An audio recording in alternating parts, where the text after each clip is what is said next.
What is up, YouTube? This is AlphonZeus at Team Gradelock here with another episode of Team Gradelock Unlocks Week. We're going to be going over the latest Cardfight Vanguard episode, Ride 157, as well as results from our local and any more news that we have from Team Gradelock to you, our subscribers. So, as usual, let's get right into it. Ride 157, spoiler alert, you haven't seen the episode yet, please pause or close the video, go watch the episode, and then come back right here so we can discuss about it. Of course, if you don't want to do that, please click on the link in the description down below so you skip right to the results of our local. So, Ride 157, Kourin.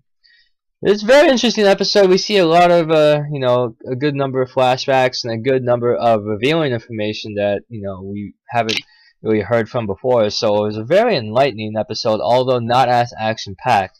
But still, even though it's not as action-packed as some of the previous episodes, it's still pretty badass. So let's get into the fight. We see Aichi go up against Takudo, which, of course, he calls the fake Takudo, and challenges. And it's like, okay. But then Takudo brings up, well, to someone that's wanting to dance with you. And we see Kourin reversed. So, kind of sucks that we have to see that. And I don't think Aichi realized that Kourin was reversed until, later on after the card fight in the little park area by the lake. Kind of a romantic setting. So, we see this fight between the Liberated Gold Paladins and the Jewel Knight Royal Paladins. An interesting fight that we see a spiritual successor taking on its predecessor. So, this fight in particular, we see the grade 1 ride, we see the grade 2 ride. No damage, but at least ride, attack, whatever. But during that fight, we go outside and we see the twins, Marlene and Charlene. We see Kamui, we see Miwa, we see Misaki, Shingo, Naoki, all kicking ass. And they're showing their grade 3 avatar and just say their text, boom, and you see explosion, explosion, explosion. It's like, alright, that's cool. They're taking out reverse fighters like they're nothing. But there's still more coming in. And of course, when we last left off and they realized that Aichi was gone, everybody's kind of panicking, but then Misaki, of course, she would end up, leaving the group to kind of go in and leaving the rest of the group to at least defend the building to make sure nobody else gets in, or hopefully nobody gets reversed in that time, because I'm not sure if any of the nameless card fighters would ever reverse one of those 7. But back to the fight, we then see the grade 3 rides, which is where all the action takes place. We see, Liberator Black Sanctuary Alfred, or how the Cardfight Vanguard Wiki likes to call him, Liberator Monarch Sanctuary Alfred. And this Alfred turns out to be a completely different Alfred from before. This is not the Alfred that we've seen in the TCG, not the Liberator of the Round Table. This guy trades in this Liberator of the Round Table into a cool black cloak. I don't know, he looks more badass than ever. That's pretty much one of the coolest Alfreds I've seen out of all the Alfreds in Vanguard so far. So this guy was pretty interesting, especially with some of the support they got revolving kind of around Blaster Blade, Liberator, and as well as Superior calling units in first place. So we see that, and then we have Kourin kind of going directly into Broken Heart Ashley Reverse. And okay, I was hoping to see the break ride effect just so Aichi would probably be a little bit more surprised, but of course, I guess that was kind of interrupted with the last card fight that they had, at least at the park. So, as they fight on, they see what happens, and Kourin manages to do the effect twice for Broken Heart Ashley Reverse and retire. And wow, she can conserve her hand, although she probably had to use up quite a bit of it just to guard. So, in that case, when Kourin wanted to defeat Aichi, we're wondering now the secret behind it, or at least what is the premise behind Team Ultra Rare, where they see or at least before even Season 1 begins, we see Takudo actually summoning 3 of them, Kourin, Rekka, and Suiko, all to the world of Cray. Now, it seems that they're not even sisters, that their memories were kept protected by Takudo, and Takudo was actually interested in using them as allies. And just like what Leon said when Misaki appeared, that he saw them for no more than pawns, and that these memories were actually not even theirs, that which was kind of mind-blowing. But of course, you know, those three can never be sisters. Not unless they had completely different hair dye. They are also pretty different from each other. So that is a really daunting fact to just see that these three girls, these random girls, end up having these different memories, and they manage to at least kind of put on this act of what they are on the outside, when on the inside they actually have a different identity. And it's interesting to see Aichi wanting to save Kourin from the reverse state, but not even knowing that Kourin actually wants to defeat Aichi and reverse him so that she can keep the memories of her friends. And you have this kind of dilemma going on, but in the end, you know, I'd rather not have Kourin living a lie, but of course I can see why she would see as losing her current memories as worse than death, something that Masaki said later on in the episode. And then we see Aichi's final turn. And this final turn, Omega Grandiose had a pretty good final turn, because that was the beginning. It's just like, I'm not even going into attacks or activating any effects, I just win. But this effect, very, very different. Because first thing Aichi did, Counter Blast 3, alright. And according to the wiki, we see Soul Blast 2, but we just see at least Blasted Blade Liberator being Soul Blasted. Now, we put all of the Gold Paladin Liberators on top of the deck, shuffle it. Superior call the top 5 units. But what Aichi said in the episode was really off-putting, because it said, send all of the rear guards back, which I think, dear God, if Aichi would actually send all the rear guards of the opponent back to the deck and superior calling the top 5 units, okay, this Alfred is crazy. He just eliminated, or at least either made a field entirely worse, or gave the person the win because he gave him a broken field. So, whatever it is, Aichi managed to get some cards out of it, but those cards in particular, at least the 7Ks and the grade 1s behind them, that made it completely broken if they're superior called in the right way. Because Bruno says that it gains 3K for every Gold Paladin that was superior called from the deck. So that guy automatically boosts for over 12. You know, like, he makes almost everybody look bad with that effect, even though that the skill kind of takes a lot out of it with 3 Counter Blasts and 2 Soul Blasts. But still, it's a broken effect nonetheless, and he makes columns that have been swinging for 23 plus K, which just laughs in the face of Crossfires, because either you Quintet Wall Perfect Guard, or you just take the hit. And Alfred even would gain the effect too of Azel, which is pretty much the +1 for every rear guard. Now,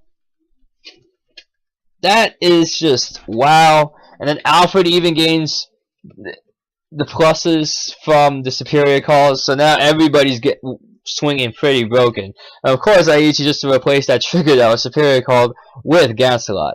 And I'm not sure if Gancelot would actually be a pretty good foil to Alfred, at least for Monarch Sanctuary, because Alfred just resets the entire field. And so Kourin tried her best to guard with stuff, and just like, alright, cool. So I'm going to attack with Alfred, and gonna, of course, guard, and then guard the other attack, gets critical trigger, puts it on Gancelot, and then she does the Quintet Wall, and then, boom. She gets 5 units, but it's not enough, showing that a Quintet Wall has a flaw, that if you superior call 2 grade 3s to the Guardian Circle, that attack will be hit, unless you add on more cards from the hand, which causes you to minus even more. So, Quintet Walls can be good, but that is the flaw that can happen, because they don't guarantee a no-hit on that one. And, finally, Aichi manages to land a crit on Kourin, putting her at 6 damage and on reversing her. And then, you know, she admits, you know, she wanted to, you know, reverse Aichi to keep her current memories, but at the rate this is going, it seems that that's for naught. And so when she finally gets unreversed, Aichi was, despite struggling throughout the entire match, because, I don't know, this void's too much, I thought Psychology would be a little bit good for it. So, we have Kourin unreversed, and Aichi just tending to her, and, you know, Leon and Misaki wanting to go and at least help out. And of course, Leon doesn't help out that much because, of course, he's still recovering from his fight, and he broke the mirror, which really just kind of threw all kind of hope aside, at least in my opinion. And then we see what happens next. So Aichi ends up facing reverse Cardfighters that actually managed to detach from the fights that were occurring outside. And of course, they were being overwhelmed because you see all these reverse Cardfighters coming through, and some of them actually just skip that group and head right in to face the other ones. Well, at least with the skill of the Cardfighters that are inside the building, we have a way better chance of just taking them out. I just hope Aichi will be able to last through it. And then when we get to see the preview for the next episode, we see a match between Ren and Kai. Because out of the people that were doing good so far, Leon's exhausted. Aichi is pretty much almost dead the next time if he loses, especially. Ren's the only guy that's not even... He didn't even make an appearance within the last few episodes. And so I want to see how he makes his epic appearance. And then we get to see a fight between Ren and Kai. Of course, with the previous said that, yeah, Ren and Kai were facing against each other. And then we get to see the premiere of some pretty broken units. Because I'm not sure if Kai is going to be using the reverse. Kind of similar like Takudo with the Omega Grandiose. But Ren's crossbreak ride for Mordred, I want to see that. Because since Ren's the only, at least fully able card fighter to play, will this actually break the story? Well, who knows? Because in Ride 158, we'll figure out how this story is all going to come to close. Will actually Ren lose and get reversed? Or will he actually overcome and beat Kai, which completely was an interesting twist that I don't think not a lot of people would see coming. But it's really going to hype up the next episode. I think this is going to be awesome. I just hope that for Team Ultra Rare, at least for Kourin, Suiko, and Rekka, if that is their real names, that they can at least stay with Aichi or at least form up again. Because dang, I want Aichi to hug Kourin or at least something to return Kourin's affections for him. Because I was so worried, or at least I wanted that to happen so bad because that fight was just so intense. But can't ask for everything. So that's it for at least the analysis for this week's episode. Of course, if I've managed to forget anything, or if you want to bring up something in the episode, feel free to comment down below to get a conversation started. And now let's get to the results of our local. So I wasn't able to go because, well, at least not go to the locals for Thursdays and Fridays because my school starts up. I started my semester this past week, and it's been, kind of a hectic week. Long story short, I kind of went to the hospital earlier in the week because I was not feeling well. So that kind of messed up my first week back at school, and then when I came back, I managed to at least try and get whatever I had together and still attend class. But of course, I wasn't able to go Thursday or Friday, so Saturday I pretty much was able to go to Game On and get involved with the sneak peeks at both Friendly Fire and Game On. And I managed to also enter the tournament with a different deck from the decks I played for the past few weeks to a few months. Game On, though, we had a nice surge of players. We had 24 players. That's the most we had in a very long time. The only other time I can remember we had more players were 26 players, and that was months ago. That was definitely months ago when that happened. But I was so glad to see that Vanguard's really increasing in full force, that we're seeing people consistently come in and just play. And it's awesome, wow, Vanguard's really hyping up, and, people are enjoying it. I really did like it. So I entered with Bermuda Triangle Prisms, a deck that I haven't played for months. I know I played it in a casual series match, but I haven't played it in a tournament for a long time. So I'm thinking, why not? I'll do this. So considering we had 24 players, we actually had 5 rounds of Swiss. 5 rounds of Swiss, top 8. So this top 8 is pretty good. It's just that sometimes when you go undefeated and you go in top 8, you lose in top 8. That really doesn't work out that well. So It was a long day. But at least to go over first before getting to the Vanguard Tournament, the Yu-Gi-Oh stuff, I was hoping to pull a Mary, or Ghost Trick Mary in that case, and I didn't pull it. I managed to pull a Skill Prisoner, the Astral Rank Up Magic card, and the Queen of Plants. Those are the only supers I pulled in both of those sneak peek packs. But of course, people they did way better, and now that Ghost Trick Mary is $40, I can't afford anything anymore. So back into the Vanguard tournament. My first round, I got the bye. Second round, I went up against Josh, who actually came late, so he was paired up, and he beat me. He was playing his Eradicators, so Gauntlet Buster, I couldn't really do much against him. He had the consistent crit with the retires. Cholo's an incredible card to at least give Gauntlet Buster a free plus 3k and a crit just for a retire, and you don't even have to worry about counter blasting, and soul charging isn't even that bad.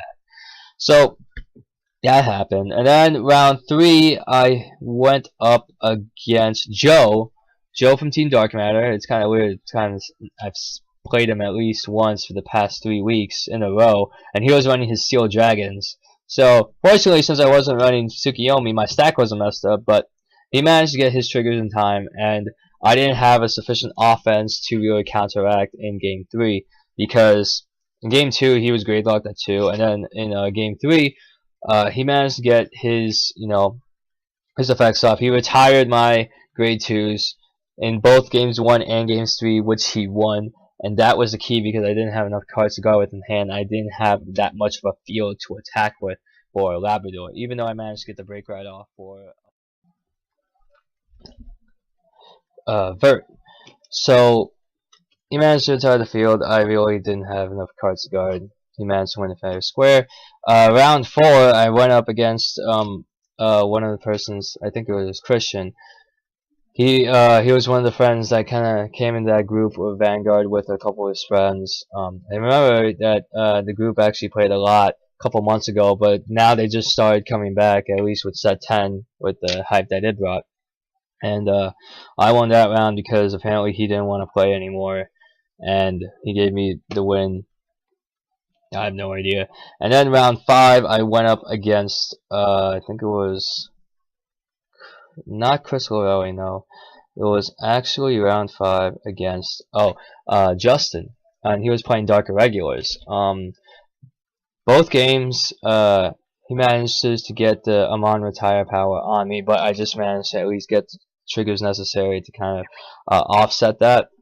And he was pretty interesting with soul charging a lot with using the Amon skill, so he had pretty high attacking power with Amon, and thank God I had thank God I had a perfect guard in hand, because I didn't want him to count up how much power that person had. That Amon was swinging for so much, and then with Doreen and stuff, oh my god. Ellie just saved my ass so much. So I won that. I ended up going 3-2, even though one was a bye, one the guy gave me the win, and one it was actually a legit win. And I didn't manage to top because at least the people I lost to, Joe wasn't able to make it to top 8. He went in the same record I did, but Josh was able to top. And then we had top 8, and then top 8 went to top 4, where we had Chris Lorelli running. Chris, one of my friends from Filipino clubs back then, he got in the Vanguard, and he's glad to kind of come out to the crowd over in Clifton, because there's a lot more than in his hometown. He was running Jewel Knight Royal Paladins. We had Rob from Team Dark Matter. He was running the Royal Knight Royal Paladin Jewel Knights as well. We had Joe, one of our locals from Game On, with Shadows, Phantom Blaster Overlord with Goat, and we had CK running the Spike Bros. And I know that in the fight between Joe and Chris, Joe manages to win with using Phantom Blaster Overlord skill twice to win his 2 games, and Chris unfortunately didn't have a perfect guard in hand for both of those times, and it was insane. I can't believe that happened twice in a row, but damn, that's pretty effective, and showing that, hey, cross rides are still a thing. And of course, if you know that that guy doesn't have a perfect guard in hand, why not? Why not use that retire power necessary because Shadows have a damage on Flipper anyways. So after that fight, we saw Rob going up against CK, and we saw that in I think game 1, game 2, we had I guess split. It had to go into game 3.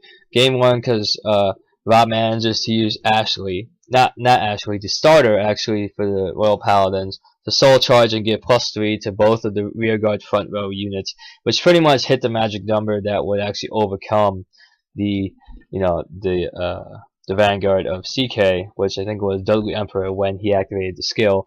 And then next game, CK was able to do the Bad End Dragger Break Ride, which pretty much guaranteed just 5 attacks, which is at least 20k plus. So that's how he was able to overcome that match. And so top 2 actually became Joe using Shadow Paladins and CK using Spike Bros. So congratulations to both, and congratulations to both Chris and Rob for topping, in top 4 with Jewel Knight Royal Paladins, showing how effective and consistent the Jewel Knights can be, especially with the pressure that they can have early on. Their break ride can be alright, but the grade 3 Persona Avatar is actually really good because that's a consistent crit and consistent counterblast to superior call grade to a lower Jewel Knight unit, which is amazing against decks like Eradicator and Retire based clans, because you can conserve your hand while getting stuff out on the field. So that was an interesting time, and then after that we actually had an Ultimate Marvel vs. Capcom 3 tournament up. There were 7 people that entered there. I won my first match because the guy, he was a novice, and I managed to just overcome with at least the pressure with Tron. I run Tron, Frank West, and Wesker, although I should have used Phoenix Wright, Sentinel, and Doctor Strange later on in the tournament. I lost against CK, who was running the Wesker, Doom, and Phoenix. I lost in game 3 because I really didn't capitalize on all of the inputs. I didn't snap in Phoenix when I should have, but I guess I was just caught in the heat of the moment, and I should have used that. And then I lost to Jason, knocked me out of the tournament because he was using his Wolverine Dante Virgil, I think. Correct me if I'm wrong, but it was interesting to see, good to see at least a small type of crowd to come out for the video game tournaments. I'm not sure what video game tournament we're going to be having for next week, but we can definitely check the Game On to see if there's going to be any updates concerning that, because it's interesting. We actually bring in a different crowd, and it's been pretty cool, at least for the past 2 tournaments that we had. So as we round out and the rest of the Cardfight Vanguard news, seeing some crazy ass cards that have been coming out lately, and especially from the anime effects to manga effects to all of that. It's interesting because I'm just glad we have wikis, and I'm glad that we have at least Facebook groups to kind of see, confirm, and do whatever, and kind of go over what we have. We have Starvader Omega Grandiose. So of course it seems that a lot of the effects are confirmed. That's the ultimate break. If I locked 5 or more cards, I win, and then I counterblast one, discard a reversed unit, and then all the locked stay locked for another turn. And then when I call a reversed unit to a rearguard circle, I lock a unit. So it's it's good. It's just that in order for Omega Grandiose to ever have some effect, you will have to Morikawa your deck, or if there's going to be reversed units that are grade 2 or grade 1, possibly if they're reversing grade 2 or grade 1 units now, that would be interesting, because I'd like to see which units in particular would be reversed that are not grade 3. So if that's going to be the case, Omega Grandiose is going to be a very consistent and reliable deck. If not, then it's going to be extremely in a bind, because in order to lock, you really discard your grade 3s, keep them locked, and call grade 3s in order to do so. So you would have to get 4 of Starvader Omega Grandiose and at least 4 of other units. If so, you probably have to even double up on that, because any of them get damage checked, you can say goodbye to Omega Grandiose strategy. It's really, really bad. But at least what it makes up for, it gives those reverse units plus 4k. So all the reverse units that we've seen so far, they all swing for 15 by themselves. So that's good. And of course, since they're treated as Link Joker units, that's actually a pretty good, interesting one as well. Being one of the, I guess, the second deck to incorporate a popular wave against combining different decks together, even though you're just splashing a couple different cards from each set. So I think that it's going to be an interesting next few weeks. I want to see how season 3 is all going to end. I want to see how it's all going to play out, because right now it's just okay. If Ren can do this, okay, that's cool. But if not, then Aichi, okay, we see the plot armor main character come into play. But right now, with at least the twists and turns that we've seen for Vanguard, I'm open to anything right now. I'm open to see what will Bushiroad give us in terms of a story, and I want to see what we're going to be having later on, because set 12 is going to be coming out next month. And of course, before that, we're going to have the trial decks for both the Revengers and for the Link Joker to come out. And I already pre-ordered my 4 Link Joker decks, so I'll be making that. I already got almost all the promos necessary at least to put in that deck, so I will be able to make a Link Joker deck. Of course, I'm probably going to need to pick up the Chaos Breaker Dragon sleeves, because I felt the Chaos Breaker Dragon would be a way better Grade 3 Vanguard than Omega Grandiose, unless Omega Grandiose has Grade 2 and Grade 1 reverse support. That's the only other thing that I would say about it. Because other than that, then you have to be a Morikawa disciple if you want to ever master that deck. Because Chaos Breaker Dragon is pretty much just say, alright, retire the unit, draw a card, and then you can just counterblast one, discard it, and then you just say, okay, I can just Soul Blast and start. Whew! So, before we conclude this episode of Team Gradelock Unlocks the Week, just an update on some of the episodes. I did record a casual series match. I'm just waiting for Jason to email me the clips so I can combine them all together for a casual series. And then I'm going to be putting up a deck profile video from one of our teammates, John, for his updated Spike Bros build. Of course, if you have any requests for deck profiles or casual series matches in particular, such as which clans you want to see face, or at least which players you want to see play, please feel free to comment down below as well. Definitely open to suggestions. We have pretty much the whole local that we can ask for, so the clan diversity is extremely massive. I'm really glad that we see a lot of different clans going off. We see maybe a few Eradicators, but we see a lot of, Jewel Knights, some Liberators, and some Rogue decks, such as, Dark Irregulars, Bermuda Triangle, etc., etc. So be sure to be on the lookout for that. I should have the casual series uploaded by the end of Tuesday or Wednesday at the latest, and the deck profile is going to be uploaded along with this video, so stay tuned for that as well. So that's it for this week's episode of Team Gradelock Unlocks the Week. I am your host, AlphonZeus, and I will see you guys next time.